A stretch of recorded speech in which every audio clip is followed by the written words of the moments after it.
Hi, it's Luce. Can you believe we're up to part 7 of 30? It's been a week already. I hope you're enjoying this content. I'm loving being sat here talking to you all and sharing my stories. It's a useful reflection for me. Anyway, we've been talking about the 4 Ps of the marketing mix. We've done product, we've done pricing yesterday. Today we're going to talk about place. Where is it that you're creating your product? How will your customers interact with you? I don't have a shop. I certainly didn't have the budget for it when I started out. And it's just me, working from home was the most suitable setup for me. So then how do I interact with customers? How I view this then as an alternative to a shop window, I created a Facebook page, I created an Instagram page, and I set both of these up as business accounts, which basically means if you know all the techie stuff, you can look at your analytics in greater detail and see who's engaging with your content, what they like, what they don't like, yada yada. We can come on to that another time. And see, both of those things, Facebook, Instagram, are free. Great. But it gives you a place. So I would post pictures of cakes so that if anyone was on my Facebook page or Instagram, they would see the sorts of things that I do. From time to time, I do videos. I love a good chat. To engage with my customers, I don't have a shop, so there's no passing trade, there's no other interaction. So it enabled me to communicate and, among other things, put across, the brand, me, what you might expect when with an experience of Bake with Luce. This.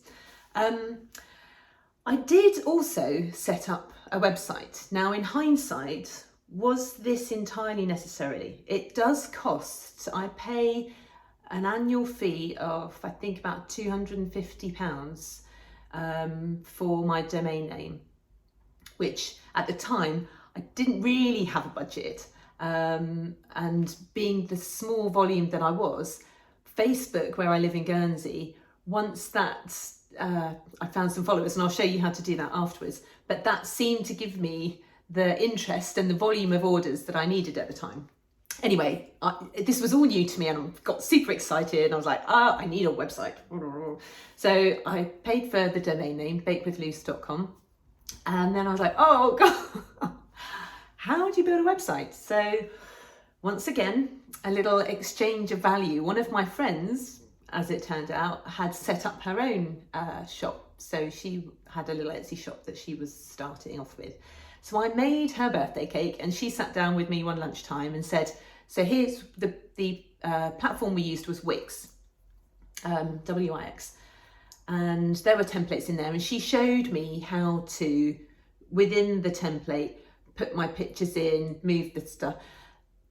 Navigating this, I actually found really difficult. I had to then go back to her and onto YouTube for ideas of how to do this. It didn't come naturally to me.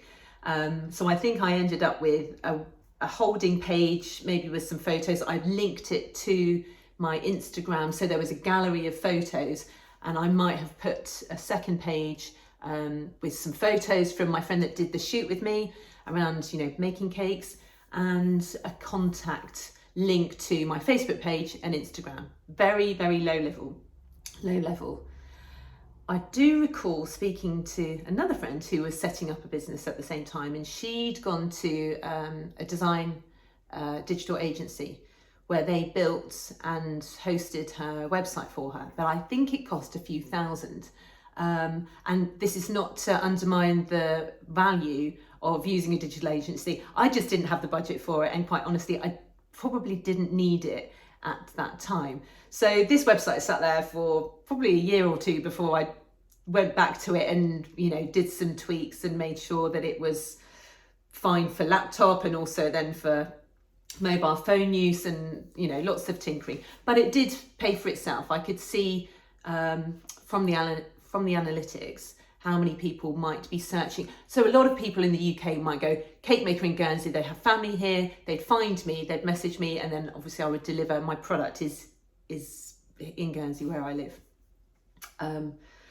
but yeah, it twisted my melon. That's not my area, but I did it. You know, I had to go out and find what would be my place, aside from Facebook and Instagram, and without a shop. So look, while we're on that subject of place, if you are thinking about having a shop, the work we've done, or if you have, on parts 3 and 4, creating a brand identity, will stand you in really good stead for this, because you'll have an idea of what that looks like.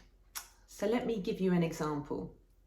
If you were thinking of something in the mindfulness spiritual realm where you were selling jewelry or crystals, I would expect to walk into a shop. This is just my perception, where I'd walk in and straight away it smells, you know, calm, like essential oils, and just, oh, straight away there's like a, you know, this presence. I'd expect like meditation music, this ethereal, calming, sort of mystic crystal, you know, that's the sound I would expect. If it's just you, then I'm sure if this is your passion, you know, this is what you might perceive someone to be that's interested in crystals. I would imagine that you're wearing some, you're excited to talk about them. The colour scheme would be, you know, soft, warm colours, but all very calm. Versus if I did have a shop and you came in, what colour would it be? Pink. It would be pink, it would be energetic, it would be enthusiastic. Obviously I'm in there, so that is an extension of the brand. It would smell of cake and sugar, a whole different vibe, a whole different experience so do you see what I mean? The work that we were talking about, brand identity, how that translates. And the same with, you know, Facebook and Instagram. I'm not a great photographer, that's not my bag, but I tried to make sure that the pictures I was putting up were consistent in terms of how I tried to photograph them. So, place. Tomorrow, we'll talk about the 4th P of the marketing mix, which is promotion. And there's a whole load of other stuff to talk about there as well. But I see videos on TikTok, or you can do this, how to start business, 3 easy steps. It's not difficult, but there's more than 3 easy steps. There's just a lot, and hence why I've created this suite. You know, we've got a video a day of 30 days, so break it all down. Otherwise, again, I said I'd be sat here jabbering on for hours. Anyway, tomorrow, 4th P, promotion, and what that entails. Lovely to see you again. Catch up soon. Mwah.